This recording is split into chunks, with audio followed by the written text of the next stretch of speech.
કહેવાય છે કે શિયાળા દરમિયાન ખાધેલી વસ્તુ પૂરા વર્ષ દરમિયાન તમારા શરીરને મજબૂત બનાવવામાં મદદરૂપ થાય છે.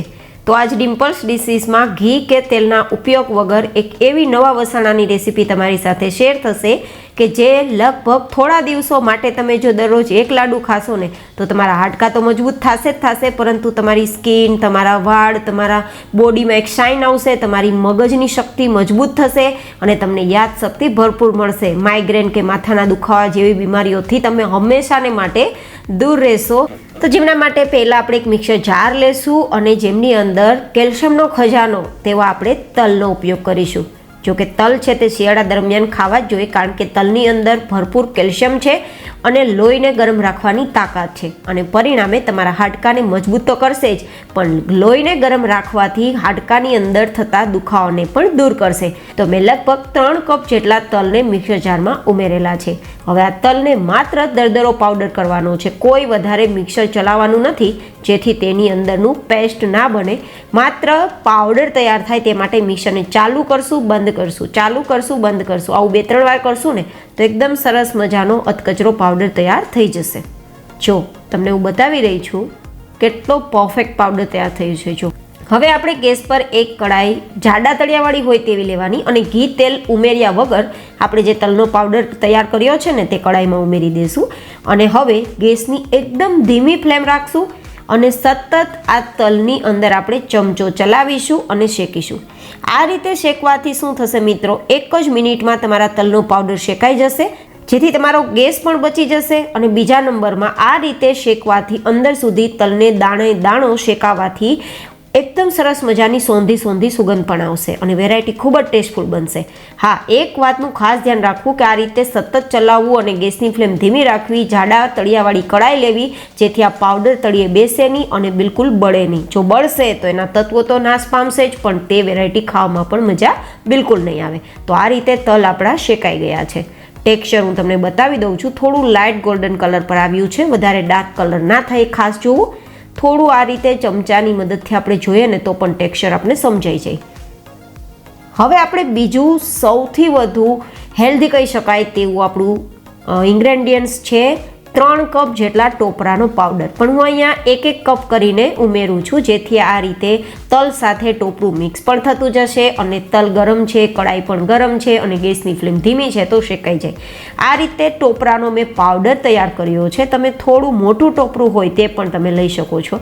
હવે બીજું આ રીતે 1 કપ જેટલું ટોપરું ઉમેરી દઉં છું અને ફરીથી આ રીતે મિક્સ કરી દઉં છું. આ રીતે આપણે મિક્સ કરવાથી બંનેના તત્વો આપણા શરીરમાં મળી જશે. હવે ત્રીજો કપ પણ હું આ રીતે ટોપરાનો ઉમેરી દઉં છું અને મિક્સ કરી દઉં છું. આ રીતે થોડું ઉમેરવાથી એક સાથે સરખું મિક્સ થઈ જશે અને બરાબર બધી રીતે આપણું ટોપરું શેકાઈ જશે. ટોપરાના ફાયદા મારે તમને કહેવાની જરૂર નથી. તમને અદ્ભુત શક્તિનો સંચાર કરશે, મગજને અને માઇગ્રેન જેવી બીમારીઓને દૂર રાખશે. યાદશક્તિ આપવામાં તો ટોપરાની કોઈ ટક્કર જ નથી. અને હા, અદ્ભુત શક્તિનો ખજાનો છે. આ વેરાયટીને આ રીતે કમ્બાઈન કરીને ખાવાથી ખૂબ જ શરીરમાં ફાયદા થશે. તો આ આપણું ટોપરું અને તલ બંને શેકાઈ ગયા છે. તો હવે ગેસની ફ્લેમ બંધ કરી નીચે ઉતારી લેશું. હવે વધારે શેકવાની જરૂર નથી.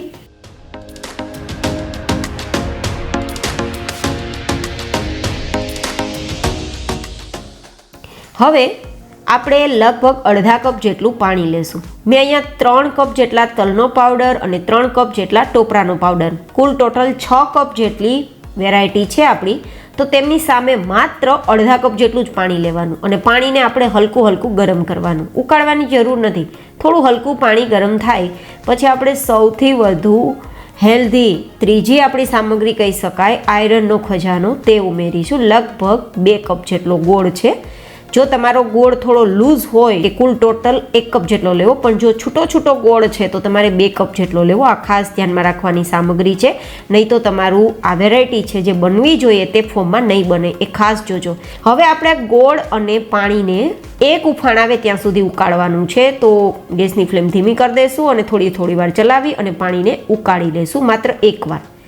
મિત્રો ગોળની વેરાયટી છે તે વજન ઉતારતી વ્યક્તિ પણ ખાઈ શકે, અને જો ઓછું ડાયાબિટીસ હોય, બોર્ડર પર ડાયાબિટીસ રહેતું હોય તો 2-3 દિવસે એકવાર આ વેરાયટીનો લાડુ જે તૈયાર આપણે કરીએ છીએ તે ખાઈ શકે છે.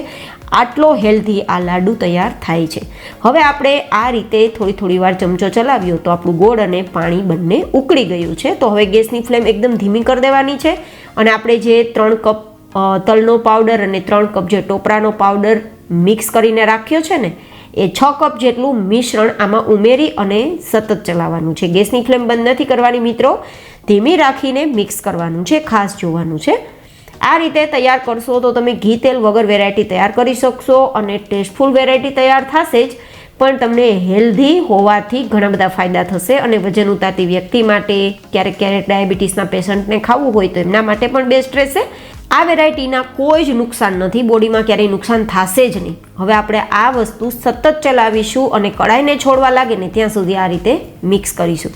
તમને લાગશે કે આટલું લૂઝ ફોર્મ છે, આ કઈ રીતે લાડુ બનશે? ટેન્શન ના લેતા મિત્રો, માત્ર 1 જ મિનિટ આ રીતે ધીમા ગેસની ફ્લેમ પર ચલાવશો ને તો કડાઈને છોડવા જ લાગશે, કારણ કે આમાં આપણે ટોપરાનું છીણ નાખ્યું છે જે ફટાફટ ગોળના પાણીને એબ્ઝોર્બ કરી લેશે અને વેરાયટીને થીક કરશે. હવે તમે જોઈ રહ્યા છો થોડી જ વારમાં મિશ્રણ કડાઈને છોડવા લાગ્યું છે. તો હવે વધારે ગેસ ફ્લેમ પર રાખવાની કોઈ જરૂર નથી, નીચે ઉતારી પરફેક્ટ ઠંડુ કરી લેશું.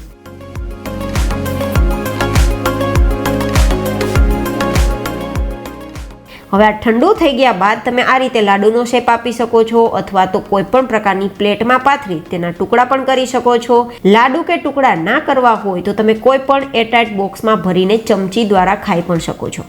અત્યારે તમે આ લાડુની શાઇનિંગ જુઓ, અમારી હથેળીમાં જે શાઇનિંગ છે ને, તમને લાગશે કે આ ઘીની શાઇનિંગ છે, પણ બિલકુલ નહીં. આપણા તલની અંદર પણ તેલ હોય છે, ટોપરાની અંદર પણ તેલ હોય છે, તો આ બંનેના તેલ રિલીઝ થયા છે, અને પરિણામે અત્યારે મારી હથેળી જે ચમકી રહી છે ને ત્યાં બંનેના તેલના કારણે છે ને ગાઈઝ. ઘી વગરની એકદમ નેચરલ મીઠાઈ આપણે તૈયાર કરેલી આ વિન્ટર સિઝનમાં જરૂર ટ્રાય કરવા જેવી રેસીપી છે. નુકસાન કરતાં વધારે ફાયદા છે આ આપણી મીઠાઈના. એકવાર ખાજો અને ખુદ રિયલાઇઝ કરજો. ફરી મળીશું એક નવી જ ઇન્ટરેસ્ટિંગ રેસીપી સાથે. ત્યાં સુધી bye bye and take care.